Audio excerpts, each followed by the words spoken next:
The cloud shadows are about the darkest part of the painting.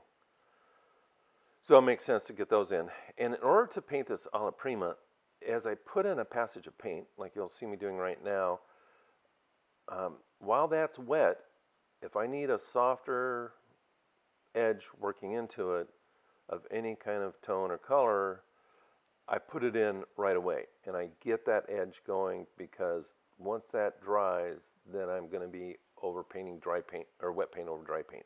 So you kind of lose the idea of Alla Prima.